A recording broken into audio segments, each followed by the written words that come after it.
I am sure that the Professor Mark Meirowitz will talk about American foreign policy and Turkey-American relations after Afghanistan, and it includes lots of aspects and issues between these two, one global power and the regional power. So I am not sure that an hour will be enough to talk about these issues, but I think he will, and I will try our best to accommodate all the issues. And before giving the floor to Professor Mark Meirowitz, I would like to have some words about him. Professor Meirowitz specializes in Turkish foreign policy, US-Turkish relations and Turkish-Israeli relations, as well as American history and American foreign policy and constitutional law. Previously, he completed the 2011 fellowship, during which he taught English conversation to Turkish faculty while in residence at Istanbul Technical University. I didn't know that you had taught in Turkey before. I have just, before your acceptance, I checked it out and I found out that you were in Turkey. And thank you for teaching here, actually. He teaches a wide variety of classes at the Maritime, including American history, American foreign policy, constitutional law, and English, and developed a graduate course on ocean politics and law. Ocean politics is now really important. I think you will have something to say in your speech, because one of the Belt and Road initiatives includes the maritime law through the Iceland, north of Russia towards the Europe. And I know that the US a bit anxious about it, but it's fine. You might cover this issue as well. Dr. Meirowitz frequently appears in the US and Turkish media as an expert on issues related to Turkish politics and American foreign policy. I think that introduction proves that his speech is going to be really inclusive and interesting. And now I think it's time to give the words to you. Please, if you don't mind, I would like to keep your speech within 30 minutes because I would like to discuss, and we might have lots of questions. So 30 minutes will be a Q&A session. So if you don't have any questions from the audiences, don't worry, I will cover all the questions to you. Okay, thank you. The word is yours. Thank you. Thank you very much to IEPAS, and of course to you, Professor Rahmanda, and Professor Luis Tomei, who I see on the screen. I don't know if he's in the meeting, but and also, of course, to Professor Tufekci and Professor Javier, and the whole group, which has been a wonderful development for me, both personally and academically, having had the opportunity to meet many of you in Portugal at IEPAS in 2019, and hoping to come back again to meet. I have to say to Professor Tomei, Professor Da, and Professor Javier, and others, the hospitality accorded to me when I came to Lisbon, my wife and I, was without any example, except for Turkish hospitality. Professor Da, I have to say that. The Portuguese hospitality was just wonderful. And I thank you very much for the welcome and also for the privilege of participating today in the conference. Well, I guess I'm lucky and unlucky because the world seems to be coming apart, and coming to try to solve all the problems of the world in 30 minutes, American foreign policy, and also the related point of Turkish-US relations, which I specialize in, is a very daunting point. However, it comes right after the United Nations General Assembly speeches of all of the principles, from which we can glean some, I think, interesting takeaways. But kind of the general, what I'm really looking at here is to try to understand what is actually going on, and is there in fact a grand strategy or a Biden doctrine for the world? And we're still trying to see. One scholar has called this the Biden everything doctrine because it keeps shifting and morphing. And then, of course, we've had the extraordinary events in Afghanistan, and now most recently the, I would say, tectonic shift, if you will, with Australia and the AUKUS transaction with France. And the first thing I wanted to say about it is, Macron said that the NATO is brain dead. And then we had the Biden summits, and then NATO was alive. But guess what? NATO's dead. NATO's dead. Macron was right. The Economist has a very interesting article on that. It looks like United States foreign policy is shifting to a strategy which extraordinarily eliminates its ally France.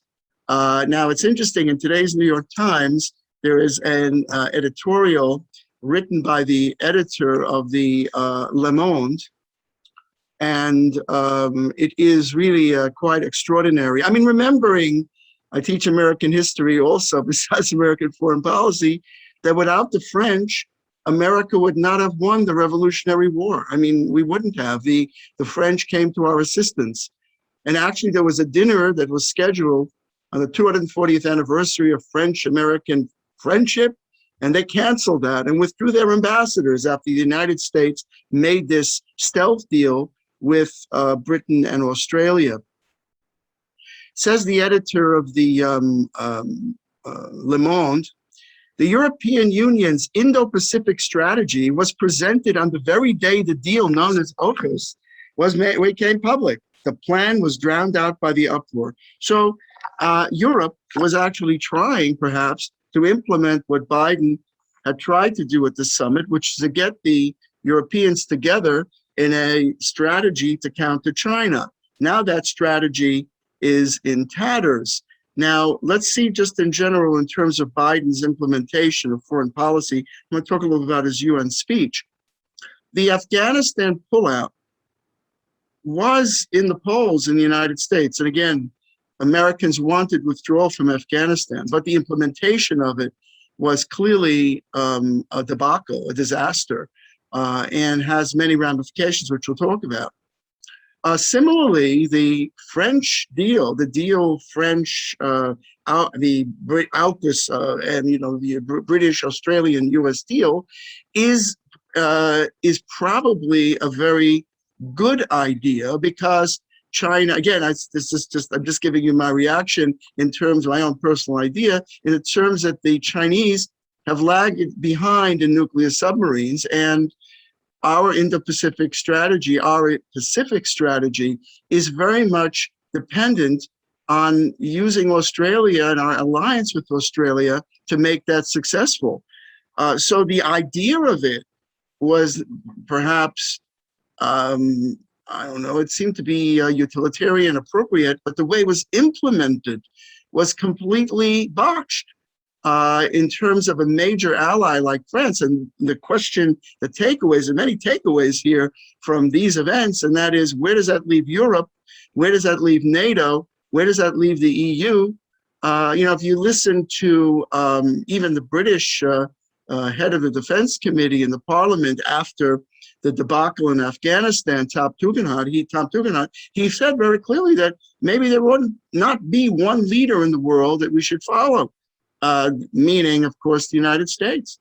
So what does this mean? And we're still trying to parse it through. But let's see what America's Biden doctrine might be as of yesterday, because it changes every day.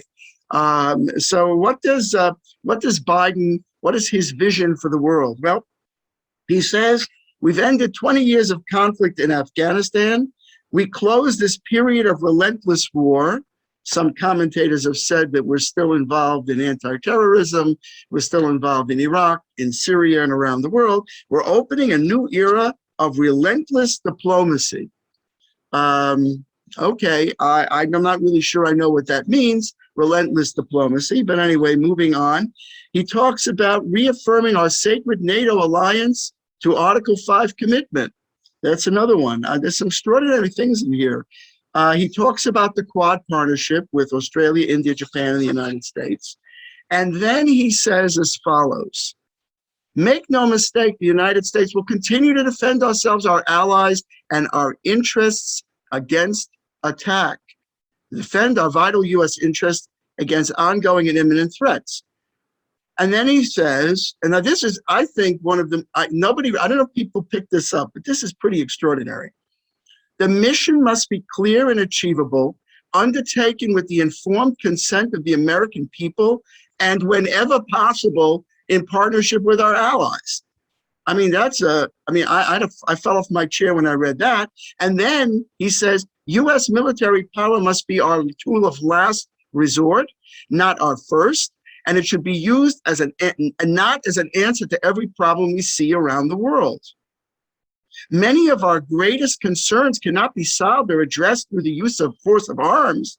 Bombs and bullets cannot defend against COVID-19 or its future variants. I think, was it Alice in Wonderland or Never Never Land? This speech is really an abdication of American leadership in the world. One of the things that America has, it does have soft power, but it has lots of hard power. Even China cannot hope to match in the short term. So this is really an abdication. In fact, Senator Tom Cotton, of course, a Republican opponent of President Biden and possibly a presidential candidate, reaction to the speech is as follows. Joe Biden walked into the United Nations and slapped a giant "kick me" sign on Uncle Sam's back. And as far as China is concerned, he bent over backward to conciliate and appease the Chinese Communist Party. He said, we don't seek a new Cold War. Well, China's been waging a Cold War against America on our workers and our military for decades. Now, if you contrast the remarks of Xi Jinping at the United Nations General Assembly, you see that that kind of mild rhetoric is absent.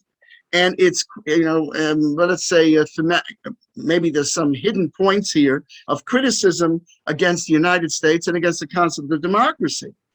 Xi Jinping says democracy is not a special right reserved to an individual country, but a right for the people of all countries to enjoy. Military intervention from the outside and so-called democratic transformation entail nothing but harm. He rejects the practice of forming small circles or zero-sum games. Even more extraordinary is the discussion which Councillor Wang, I think Foreign Minister, Councillor Yi rather, said to the Council on Foreign Relations some months ago. He says there has been this tendency to compare China and the United States as democracy versus authoritarianism, and to draw the line along ideology and pin labels on countries. But to use an analogy, democracy is not Coca-Cola, which, with the syrup produced in the United States, tastes the same across the world.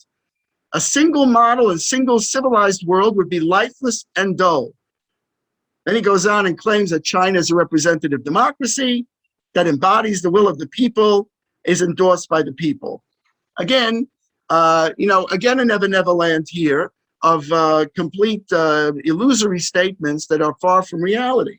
So it looks like both Biden and Xi Jinping live in a counter universe of complete, I don't know if it's wishful thinking or malevolent thinking in the case of China, but we are at a very, very difficult crossroads. So again, what is the strategy on the part of the United States? What is it that motivates our foreign policy? Well, one thing we need to look at, which we haven't really looked at sufficiently, is the impact of domestic politics on foreign policy and how these decisions got shaped. For example, the pullout from Afghanistan. You notice that, for example, when Biden spoke about it numerous times, press conferences to the nation, he blames President Trump for the withdrawal. He says, it's not my fault. Trump made a deal with the Taliban, and therefore I had to follow on to what he did. And of course, that is absolutely ridiculous because Biden is the president. Biden unraveled every single commitment that Trump made as president. And then he says the only one I couldn't do was the withdrawal from Afghanistan. I don't think Americans accept that. But most importantly, taking from the concept of Tip O'Neill, which is all politics is local, foreign policy begins at home. That's Richard Haas's book, very important book. And we know that Biden and Blinken were talking about a foreign policy for the middle class. What are we talking about? Well, again, the American people do not want foreign entanglements. This goes back as far as Washington. So, and it was interesting that we recently had 9/11, and a lot of takeaways from 9/11. And we wanted, I think Biden figured, or at least he contemplated, that he could withdraw the troops before the midterm elections in 2022. And he could kind of, close the chapter and move on to his domestic agenda, which is the more, he has a foreign policy agenda, which is countering China. That's true. But his domestic politics agenda is crucial to his reelection. And he does not want any interferences on the foreign policy side. Unfortunately, with the ineptitude and incompetence of the withdrawal and the way it was done, and in fact, the Chinese even talk about that, where they say the image, actually it wasn't, I think it was the Iranian Raisi, but our antagonists in the United States talk about what is the image of the United States? Well, the image of the United States is people falling from planes, right? Being evacuated from Afghanistan. That is the image of the United States. And the United States is no longer the leader in the world. That is the takeaway. But as far as domestic politics is concerned, Biden needs this infrastructure package. I know it sounds like that's really, but it's all about linkage politics. It's all about the connection of domestic politics to foreign policy. That's what motivates presidents. Now, once the debacle occurred in Afghanistan, where you had 13 American soldiers killed, and our Afghan friends, and still Americans remaining, and our Afghan friends being persecuted and many left behind, that is not going to be acceptable. Now, whether the Biden presidency is finished or not is a matter of debate, and one can debate it if you like. But there are really two factors, first of all. Takeaways from 9/11 and takeaways from Afghanistan, as I've said.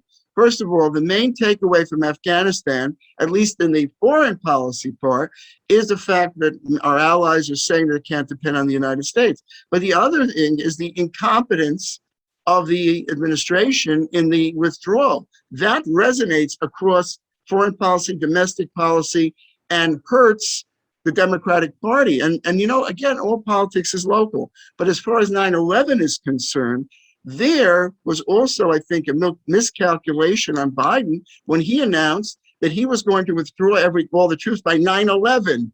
Then, of course, as you know, the Taliban announced a new government on 9/11.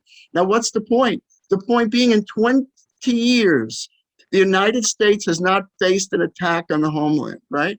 And the memory, I have students, I just asked my students in college if any of them remembered 9/11. And guess what? None of them were born on 9/11. They hadn't even been born yet. They're too young to remember. The memory of 9/11 is receding in America until Afghanistan, until we saw the actions of the Taliban. And Americans conflate Al-Qaeda, Taliban. We know the connection between these groups.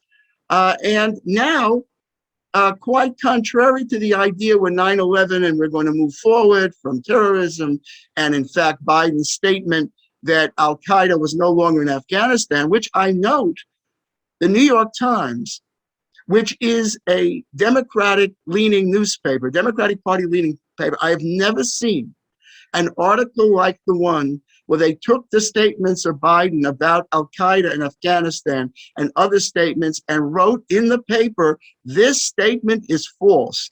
I've never seen that, never seen it, because it was false. Al-Qaeda is clearly an ISIS-K and all sorts of groups, Haqqani Network, I mean, you name it, they're all there. Now, what was Biden's calculation? All politics is local. His calculation was, I wasn't there, but he asked his advisors, I'm sure, if we withdraw, can Al-Qaeda attack the United States again? What are the prospects? Because that is a game changer and a destroyer of any American administration, of course, and the loss of life and all the terrible things related to that. And I think his advisors told him, no, not in the short term. Which again is all politics is local, all about the local elections and the presidential election in 2024. That's what this is all about. I know it sounds crass to say that, but as we can see, Biden is not interested in further commitments of troops, and he's taking this idea, again, we're not using military force. Then what is the power of the United States? Is it just soft power? I don't think so. I think the power of the United States is its military power is overwhelming. In China, you know, and Thucydides trap is coming up, Athens and Sparta, it's coming up in its influence. Is not quite there. So what is the power of the United States?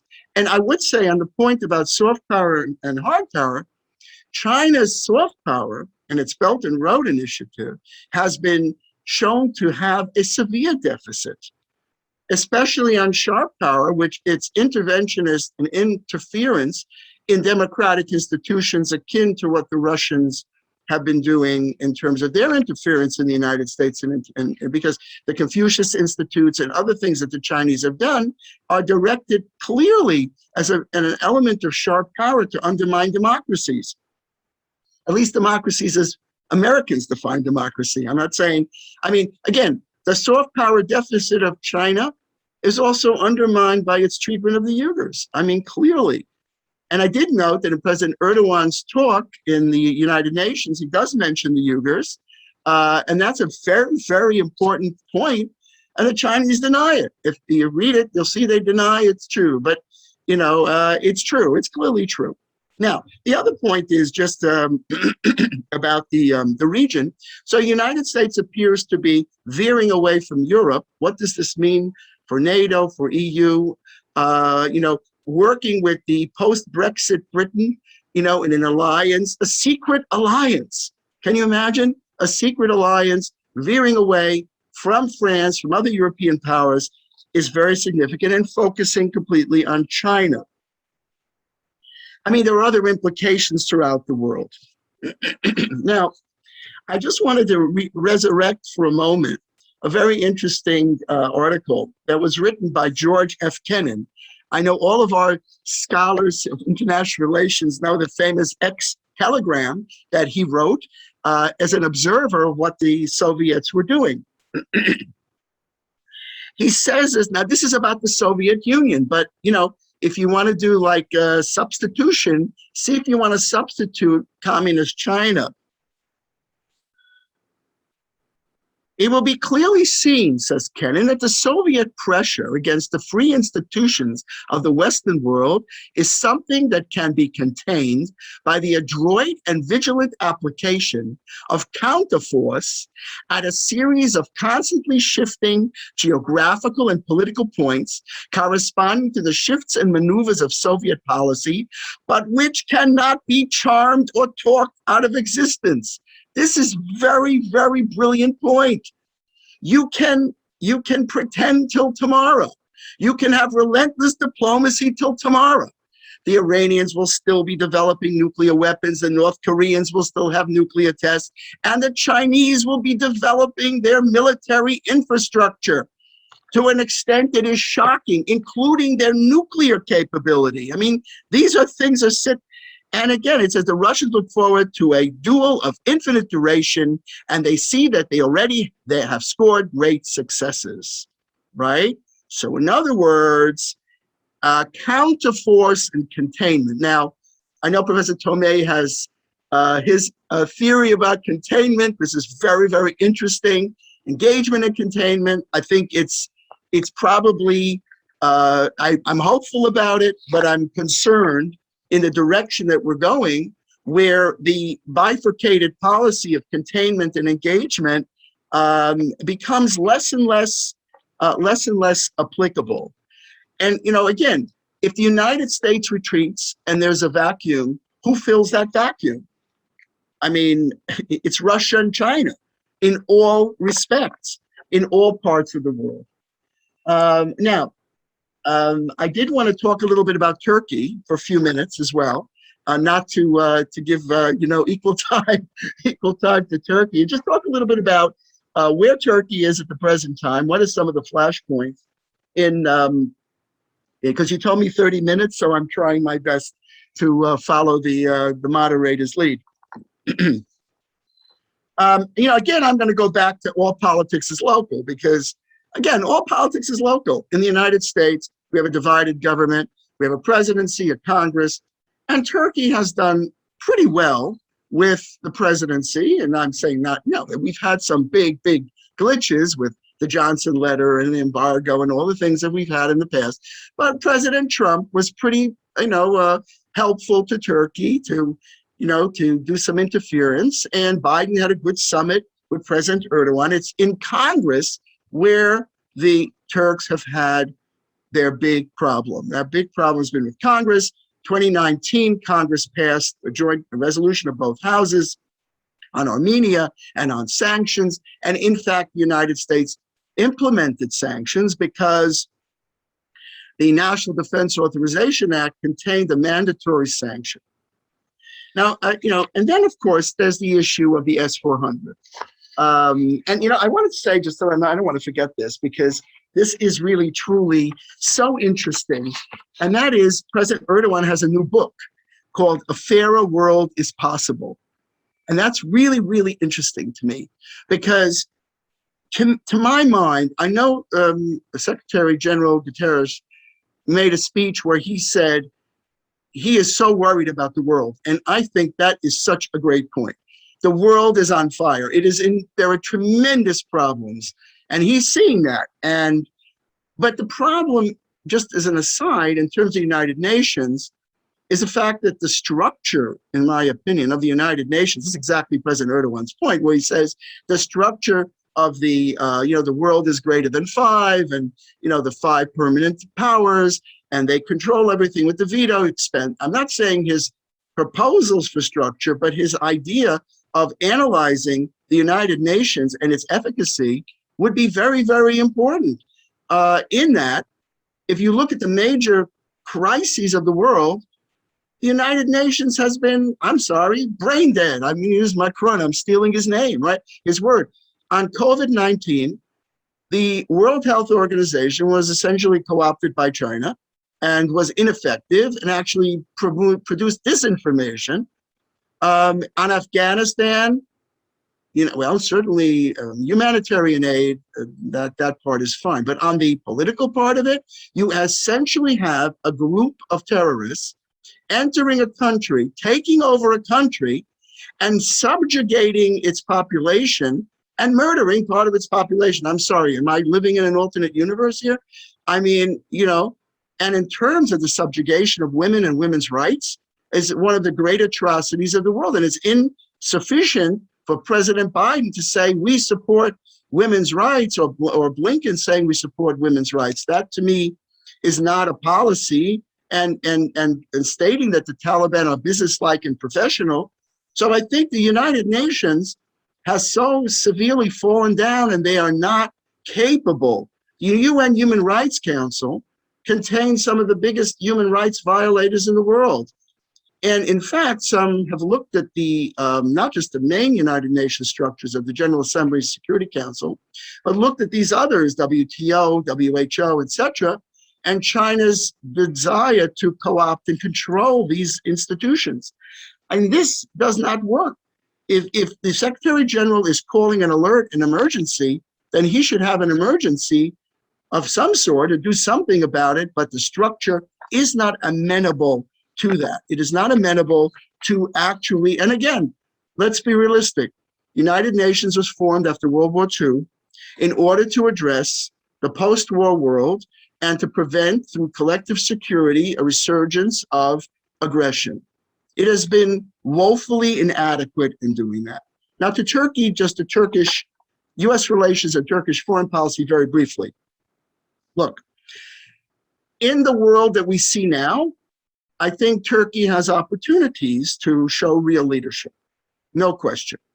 But I think it must tread a very careful path, because you still have the kind of, it's almost like Bush's approach, you're with us or without us or against us. The S-400 remains a flashpoint in American-Turkish relations. And United States basically removed Turkey from the F-35 program. And that was a very, very bad development for Turkey, I think. And now the question is, what will Turkey do about it? Are they going to seek ordnance from Russia? I mean, if you look at some of that ordinance, it will not be a panacea for Turkey's problems. So I think that hopefully there can be something worked out. on a bilateral basis. I think Biden and Erdogan had a very good summit. There have been some meetings now in the UN with Foreign Minister Çavuşoğlu and high-ranking officials in the United States security establishment. That's a very good thing. But the S-400 remains an obstacle. Also, the Syria policy of the United States is supporting YPG and PYD. I don't think it's a secret of the affiliation of YPG, PYD with PKK, but many pundits, many military people here in the United States seem to believe that the YPG, PYD supported the United States. So we need to support these groups. And Turks say that's a disconnect. They can't understand it's a no-brainer that this is the case. Nevertheless, they can't seem to overcome this point. Now, what's the likelihood of overcoming this point in the environment that we're in right now? It's very unlikely because the United States is distracted with its policy towards China. We didn't even scratch the surface on the Indo-Pacific policy and the South China Sea and China's expansion and militarization of the islands there. That's the focus of the United States. That's why I say Turkey, by showing itself as again, I said NATO was brain dead, but as a NATO ally, as an ally of the United States, can definitely score some very important points with Congress, which is where Turkey has had a perception deficit, a very serious deficit. It needs to shore that up and not to veer in the direction too much of Russia, which is America's other main antagonist. Other issues that have come up like Armenia and so forth, that one, Turks did not overreact, and that was a very good approach, not to overreact on that. There are definitely going to be challenges going forward. I already extended over 1 minute over the 30 minutes, Professor Da, that you gave me. I don't think I have a lot more, but why don't we continue at this point? Thank you very much for your speech, and it seems that you are really frustrated by the U.S. withdrawal from Afghanistan and disappointed in terms of the foreign policy, comparing the whole U.S. foreign policy in previous years. Okay, so your attitude, it seems that you are really influenced by the decision. That's fine. I would like to start with taking questions. Any audiences, any comments which triggers the really intellectually intense atmosphere? I don't have any questions here. If you don't want to speak, you can write in chat your question. I will pass it to Professor Meirowitz. Okay, I will take the lead now. Your speech actually reminds me our previous keynote speaker, Scott Lucas. I'm not sure if he's among us right now.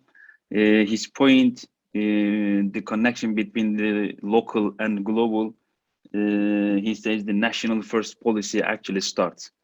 So you think that the national level politics actually deteriorating the foreign policy of the US. Am I right? I see Professor Lucas is on. I don't know if I saw he was connecting to audio. Maybe you wanted to say something.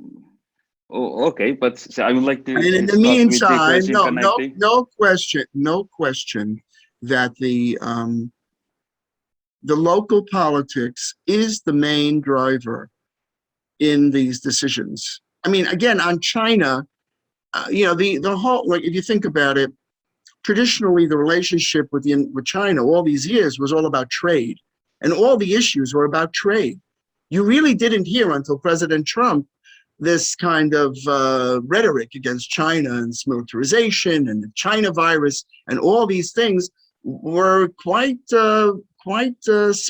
surprisingly new, and in the sense that we were always worried about trade and how the Chinese subsidize their industries and unfair trade practices, and it's so hard to negotiate with the Chinese.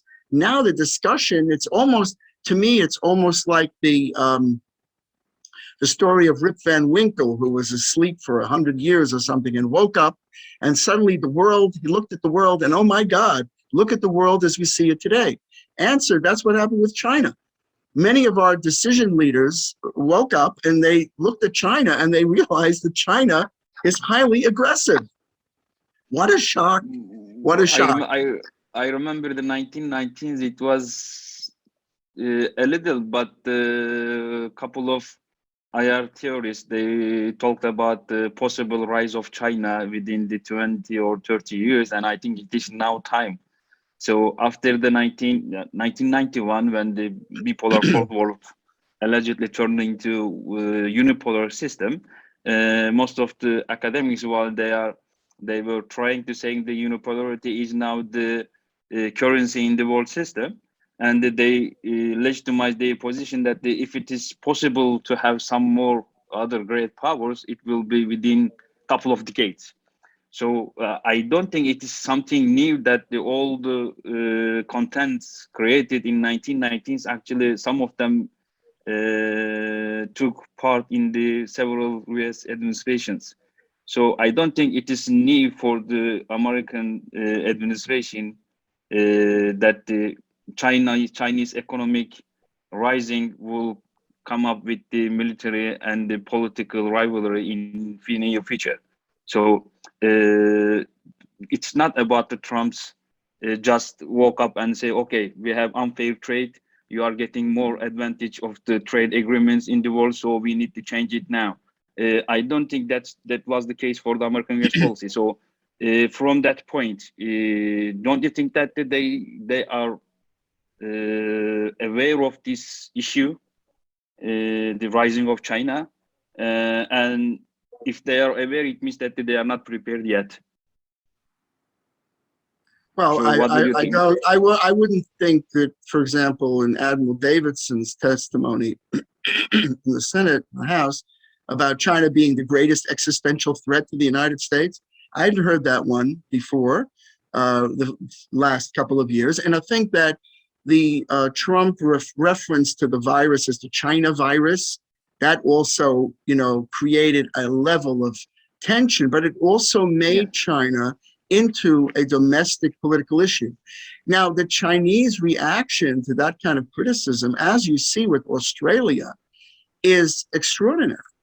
They cannot countenance criticism. They don't like it. And when they get criticized, as in the case of Australia, they hit back with extraordinary tariffs, and they hit back with against barley and wine and beef, and try to hammer and destroy Australia. In fact, a Chinese official said about Australia that Australia is like a piece of chewing gum that is stuck to the bottom of your shoe. So you have to, brush it off. Then, that kind of rhetoric you would say is crazy, but it's not. Because even in WHO, China wants to take that over so they can't get criticized. So even a powerful, the Communist Party in China, as powerful as it is, cannot countenance this. So when Trump started to ratchet it up with the China virus, then the whole situation started, because he had a pretty good relationship possibly with Xi, at least Xi Jinping, where he had personal relationship with him, but that all deteriorated. So, and again, it's the Chinese policy, I don't know if it's Deng Xiaoping, I'm trying to remember, where you bide your time, bide your time, build your capabilities and bide your time. So they've been biding their time. And now somebody actually pulled up the curtain and looked and said, they are militarizing at a rapid rate, and they're not militarizing as a regional power. They're trying to militarize as a global power. And if you look at their behavior in the South China Sea, you see that that is aggressive and also violative of international law, which the Philippines took China to the Permanent Court of Arbitration. And the Permanent Court of Arbitration said that all of Chinese claims based on international law were bogus, were nonsensical. And then China said that the decision of the Permanent Court of Arbitration was a piece of trash paper. Now, if that's the Chinese attitude, I don't think the American attitude has always been to support international law. So we are in a crisis situation with China. That does not mean that we should not attempt, this engagement and containment. We should, no question. But it becomes very, very hard to do so if they're thinking that they can promote authoritarianism, subjugation of their population, and also try to expand that out regionally and globally. There has to be some way to counter that. And I think Biden has said, that's my red line. We've had a lot of red lines here, but that's my red line. Okay, I will continue from here, but in the meantime, I would like to remind you again, if you have any questions in your mind, you can just write it down into chat, or you can ask, raise your hand from the Zoom program, and I will give you the chance to ask your question. I have noted another thing about the submarine agreement. If you don't mind, Professor Campbell, can I finish my question, and then I will give you a chance to ask. I just wanted to say, I hope to have some questions. I was looking for, although your questions are very, very probing. Okay, so Europe, I think that about the submarine agreement from taking France and Australia, the agreement with the UK and the US. So do you think that the US considered that the European approach to Russia and China a little bit soft? That's why they took this chance to countermeasure the Chinese rising in Australia. Because that the US was against the gas pipeline from Russia to Germany, from the Nordic Sea. And they approved it. And also some of the European countries are actually eager to take some shares from the Belt and Road Initiative, including Italy and Greece. I think if I'm not mistaken, Italy agreed with that. So actually European states' soft approach to Russian and Chinese threats, comparing the US and the Britain's approach, might be the main reason why they took this submarine agreement from France and European countries to their hands. Well, I mean, the agreement which France had was for diesel submarines and not for nuclear. And the United States has never shared nuclear technology like this with anyone but Britain. So this is a very big step forward. And the French, understandably, are upset about it. But, from the US point of view, this was, I think, a logical step. But how it was implemented was very badly done. I mean, right before the UN, and all of the way it was handled was so inept. I'm not saying that. I think that analysts looking at this now. By the way, Australian nuclear submarines are not going to come online for quite a number of years, but it's a real counter. Same for the diesel submarine. Yeah, exactly. It was 10 or 15 years project. That's right, exactly. But the point being that it sends a message to China that, and as I understand it, China lags behind in nuclear submarines. So in some areas of its military development, it's not, and again, the submarines are a big threat to China. They can stay out for years. They are a threat, and Australia, again, understand Australia. Australia is, again, part of the Five Eyes, okay? And also, the greatest friend of the United States next to Britain. Australians have fought in every single war with the United States that I can think of, going back at least to World War I, if not before, have fought with America and died with Americans. So the Aussies are probably our closest friends in the world, and they're in a bad way where they're sitting with China. So it boosts Australia, but it also provides a counter to China, even doesn't come online right away. Now, look, Biden canceled the Keystone Pipeline, which lost a lot of jobs. Then he canceled this deal for France, which I guess throwing a lot of people out of work. So he probably looked at the balance sheet and figures like, what is good and bad about this? I think it was probably the right strategy from a foreign policy point of view, one aspect of it. But in terms of Europe, and how it was implemented, it's another botch. It's another it shows incompetence in dealing with France, which has its own Indo-Pacific strategy, which has been trying to help and work with the United States in terms of countering China in the Indo-Pacific. So it shows very short, and the way it was negotiated, the secret meetings and all this other stuff, it just sends a message to France and to Europe that, hey, you just don't, you're just not important. And I thought Europe was important. When Biden had the NATO summit, he got everybody together and said, be on my side. The Europeans said, no, we want to focus on Europe, on Russia. And he said, I need you for China.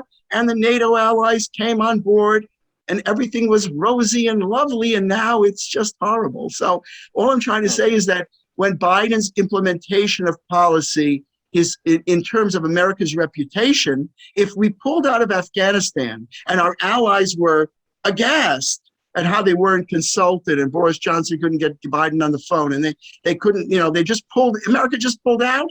Now, look what the United States did. Didn't they think of that would have an implication? Of course it would. So it's probably a long-range policy that has validity, but its implementation was very poor.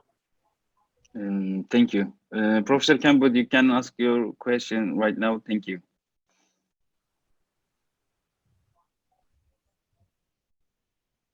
Professor Campbell. Yeah. Hello. Yeah. In this era, this follows on from what you were just saying, I think.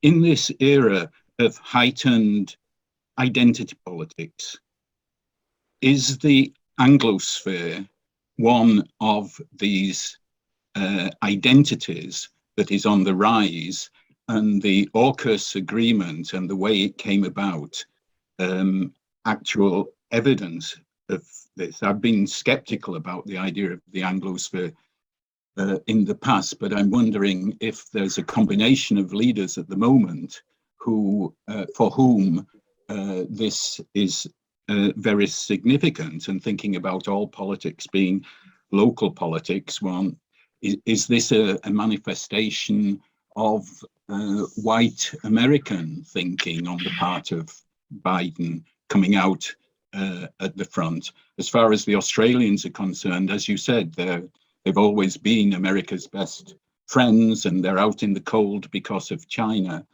Thinking of Britain, one doesn't have to look at Johnson for very much and not see him waving a Union Jack, and having brought about Brexit and got lots of plaudits from the British, especially the English population in that respect.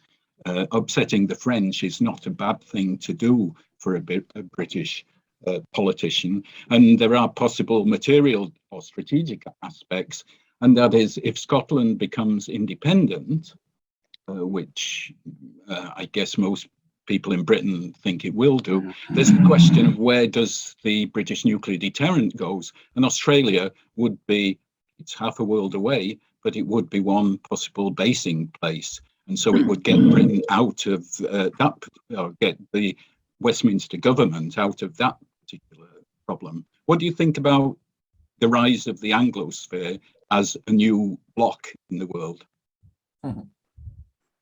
An amazingly profound question. And, again, if you look at the Five Eyes also, I mean, France is not in the Five Eyes. It's very Anglo. I mean, I think the answer is that it remains to be seen. I'm not so sure.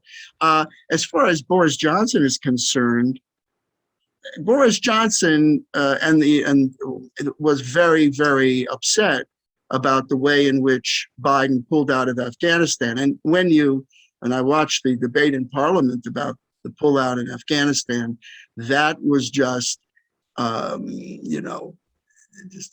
never heard words like that against the United States in Parliament. I mean, about Trump's visit, yes, that was very vituperative, but that was very strong about not following U.S. leadership. So maybe this was, not ready to discuss this issue previously, but it is sort of a way to assuage at least, or maybe to help Johnson. I'm not so sure about the long range here. I think maybe they didn't think it through. I won't give so much credit, Professor Booth, to the Biden administration to think through the policy the way you described it. I don't think so. I think they operate in short-term thinking in a way. They're not, and they didn't think this one through properly. And again, the timing of it, look, France is, France and the United States have had the disagreements, but we go back a long way, just as the Aussies were our great friends and fought with us, and the French, allowed us to form our republic to begin with. We wouldn't have won the Revolutionary War, and they were going to celebrate a dinner in Washington about this. What dumb timing is that? What completely incompetent timing? Didn't they understand that the French would be crushed by this, and this would have ramifications after the Biden summit? Look, the Biden summit for Biden was a big moment. He went to the summit, he went around the world, and he sent Kamala Harris off, to some, just to go to fight the Chinese and talk about them. And then they redirected it because she was delayed, and they gave 2 million doses of the vaccine, and she only offered 1 million doses of the vaccine. And she looked very inept and incompetent. There's Biden on the world stage at the NATO summit and the G7 summit and meeting with Putin, right? He was looking good. He was looking good in Europe. He was Europe's friend, of course, asking them to tie in to support his policy on China.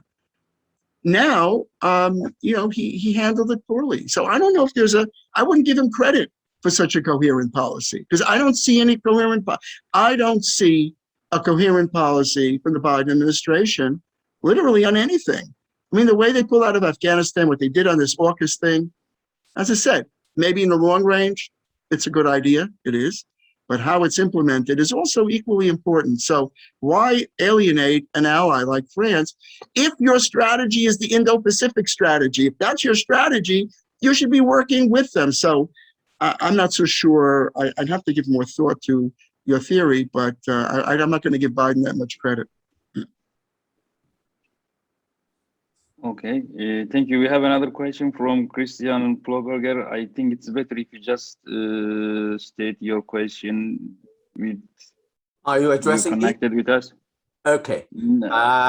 So can you hear me? Professor Lung, if you don't mind, there is a Christian Ploberger. Yeah. Who already sent a question. Can you hear me? Yes. Okay. Well, my question is directed at Turkey. Position vis-a-vis China. The question is that whether Turkey is necessarily on the same page as the United States as far as the anti-China kind of mantra is concerned, because Turkey's priorities are not exactly the same as those of the United States. What Turkey wants is exert its influence in Eurasia. And of course, with China's engagement with Eurasia, there is a tendency to build bridges rather than, dismantling the links with China. The Belt and Road, for example, is not meeting any kind of roadblocks in Turkey. And of course, Turkey is not pro-China, not by any means, as far as the Uyghurs are concerned, with Turkey prides itself as a protector. But on the other hand, in the grand scheme of things, do you think Turkey would jump to the anti-China bandwagon led by the United States? And you talk about the South China Sea, it's just too far away for Turkey. So, what's the end game for Turkey as far as China is concerned? Predicting end games for Turkey is going to be a phenomenally difficult thing to do. The Turkish foreign policy is quite mercurial, and so the leadership as well. But I do think that there was some question along in recent times whether Turkey was emphasizing the Uyghurs and the treatment of the Uyghurs. There was some period where they were not emphasizing that as much, but it's right there in the UN speech of President Erdogan, which I thought was very significant. I think right now, albeit the Belt and Road, and to comment on that, I mean, in a moment I can do that, but I don't think Turkey's sights are on, anything further than marshaling and correcting and fixing its relationships in its region. It's really focusing in its region. It's had a lot of bumps and glitches with Saudis, with Qatar, UAE, you name it, issues in Libya, throughout the region, Eastern Med. It's trying to repair those relationships and do that first. So I don't know where it stands on that. On the other hand, when Biden met with President Erdogan, I'm confident that the idea there was that he wanted Erdogan on America's team, to support Biden's policies. And we do see that in Afghanistan, Turkey had offered to help with the airport. That was, I think, deemed to be helpful to the United States and so forth. So I don't think I don't see its long, when you read Turkish foreign policy statements, they talk a lot about the Middle East. They talk about Europe, of course, wanting to join the EU. Africa is a big initiative. Of course, the Turkish-American relationship, the largest in Latin America, but not that much China right now. So I don't know the answer to how I play that chess game out. But I think that the way Turkey handled its relationship with the S-400 with Russia, it would need to be very, very circumspect and cautious in its steps it takes with China, because you do not want the blowback like it had. It had a big blowback. It already has blowback in Congress on the S-400 and all these other things. I don't think it would be a good policy point, if you asked me, to start to cozy up to China. As far as the Belt and Road Initiative is concerned, I mean, that one, I just take the example of an African leader who got into power and said, my predecessor must have been drunk to have entered into a disagreement with China. We can't pay it back. And that's what's happening to many of these countries in the debt trap. And then China comes along and says, well, it's okay. You don't have to pay back. Just let me militarize your port. But you're right, though, about the South China Sea. The South China Sea is far away, and I agree with you. And maybe it doesn't present an immediate issue, but in terms of the law of the sea or international law, Eastern Med, that one is Turkey's main issue. And they probably do need the help of the United States in getting the other parties, Greece and even Israel, better relations there, to work that out. And they're working on trying to do that. That's it. Okay, thank you very much. I think we have two questions coming from the chat section, and they are all sent to you. If you just read it through there, or if you want me to read the two questions. No, it's fine. I mean, Christian, I know Christian had a question. Jonah Lopez. Sure, you can read either way, whatever you would like to do. That's fine. Okay, let me read it if they don't want to ask loudly. Arguing of Chinese rise and its supposed strategy of becoming a global dominant power. Do you think China is willing to spend its resources, hegemonic power demands, instead of securing domestic development? That's, I think, one question, and there is another one coming. Considering that the hegemonic position does not necessarily support the party, hold on power, the party, I think he means the Communist Party, but ensuring domestic development will do. So he's asking that China is willing to spend all his economic power to be a hegemonic power, because it's really costly considering the US hegemonic power history. Thank you. Okay, so I got a phone call while you were speaking. I apologize. So, Christian, okay.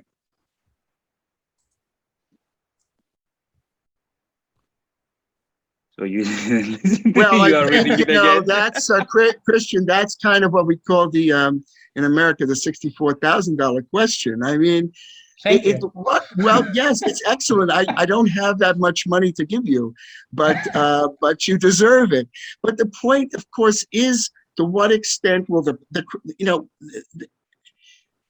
look what happened to the Soviet Union. I mean, the Chinese Communist Party just can't be living in a dream world the way they are, because they know what happened when the United States countered. You know, when Reagan went to the wall in Berlin, he goes like, Mr. Gorbachev, tear down this wall. And yeah, the wall tore down and there's no more Soviet Union.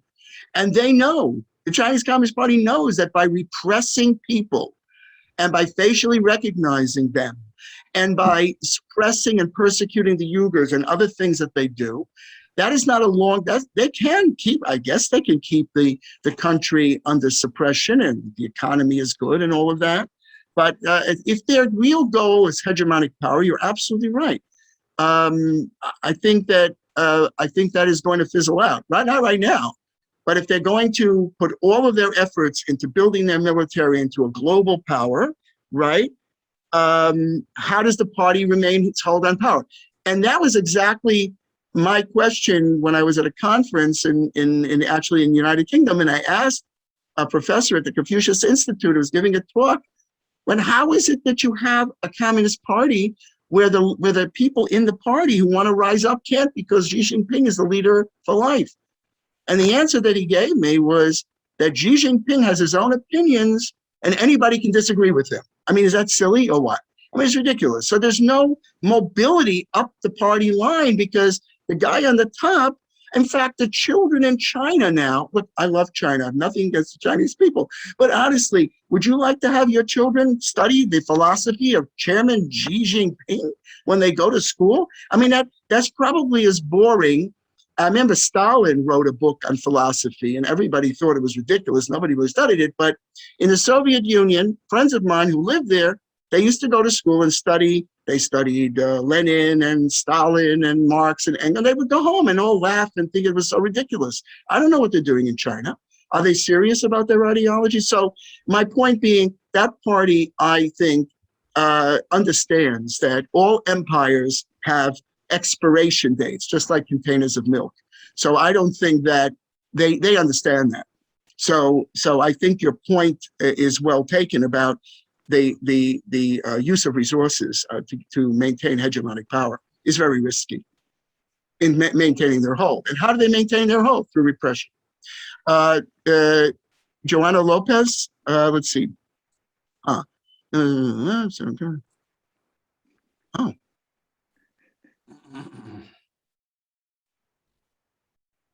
Yeah, no, I think that, Europe is going to have to come up with some new structures and new ways of approaching the world as we see it today because of the actions of the United States. That Biden went to the summit to try to glue together the Europeans. He had NATO, EU, G7, he sat with Putin, all of this, and then it all crumbled. So I think that I think you will see more European cooperation.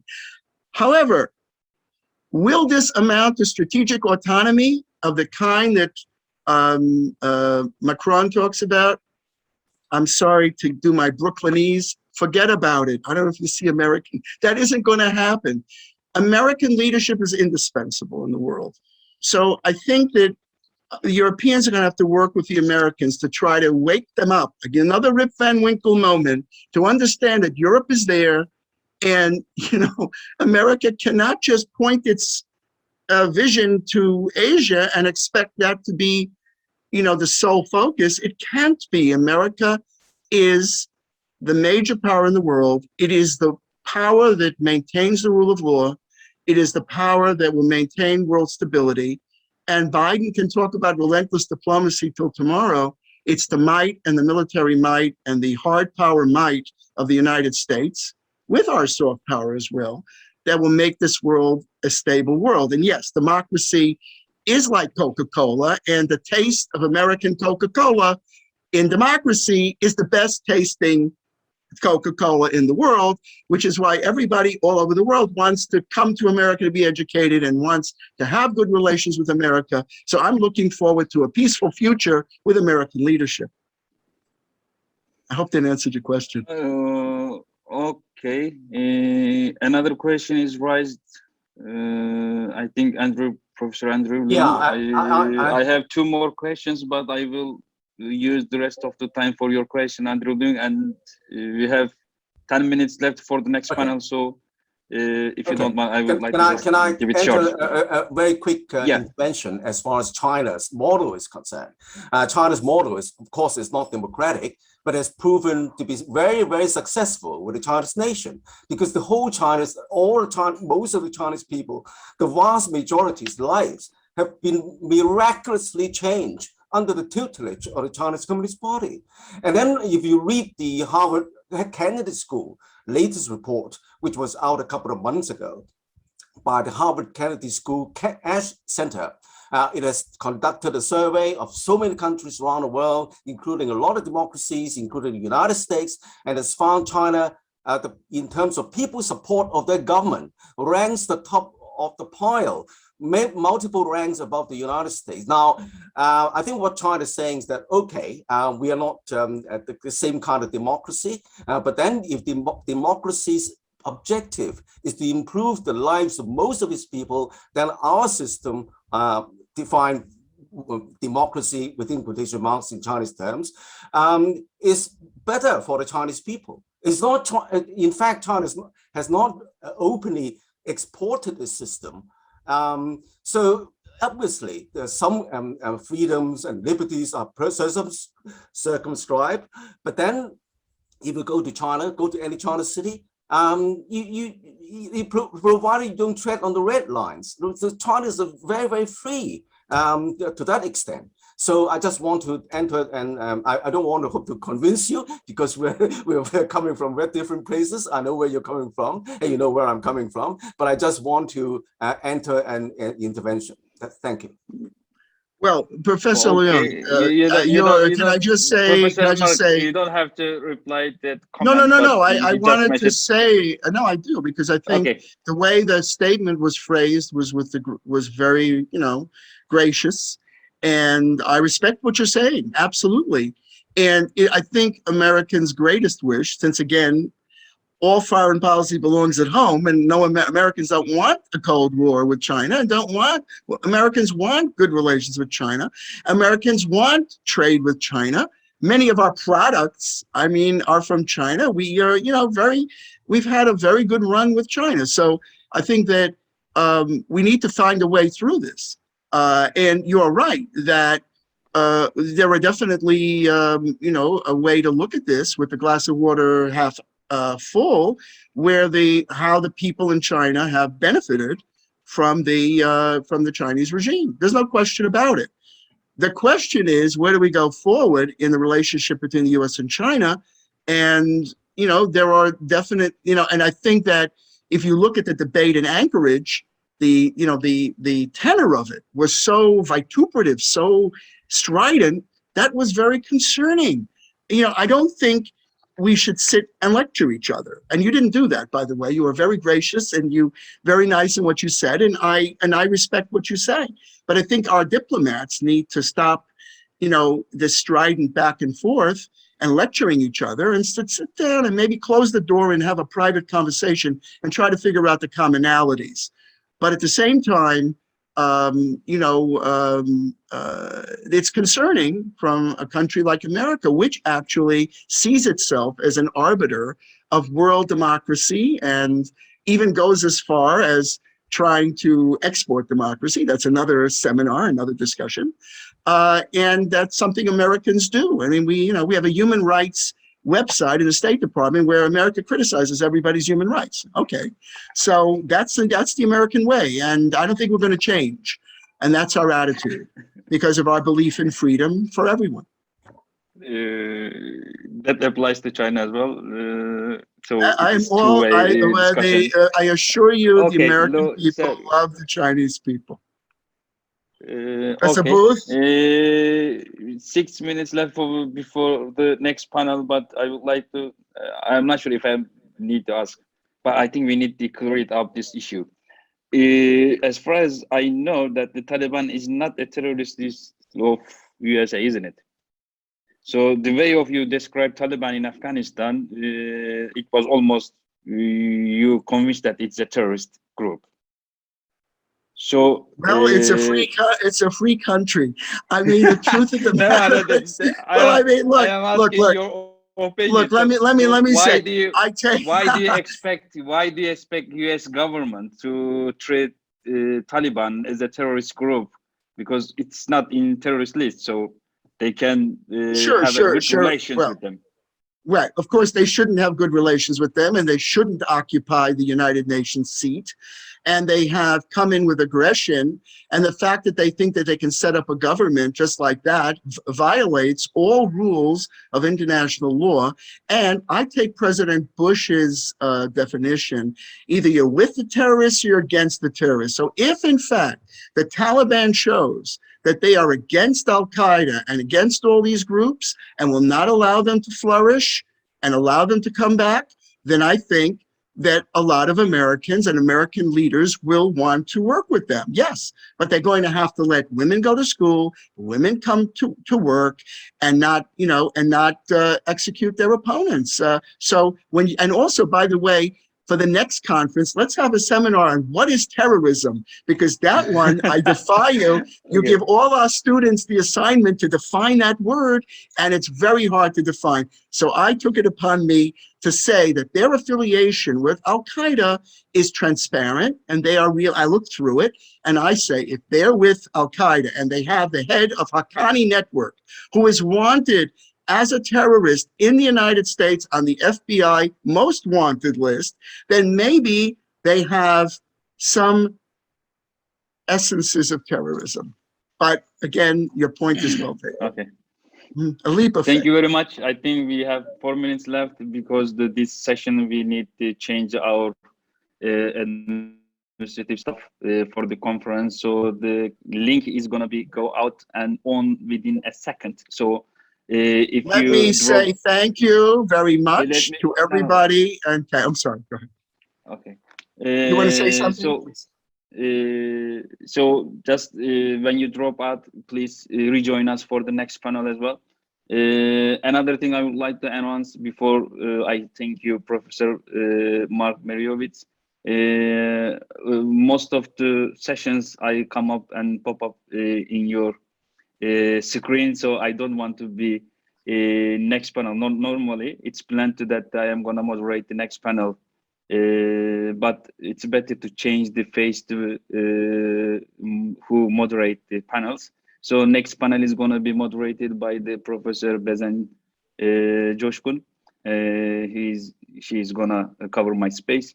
Thank you very much for everything, and let's come back to Professor Mark Meirowitz. I really thank you for your first speech.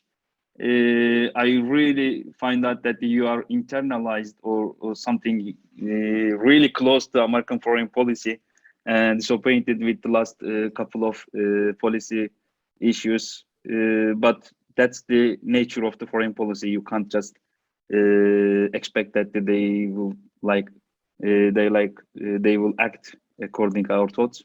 They might have something to plan, but it's up to them.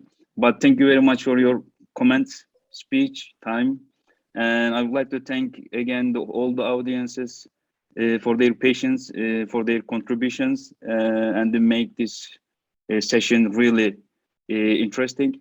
And thank you all. See you in the next panel.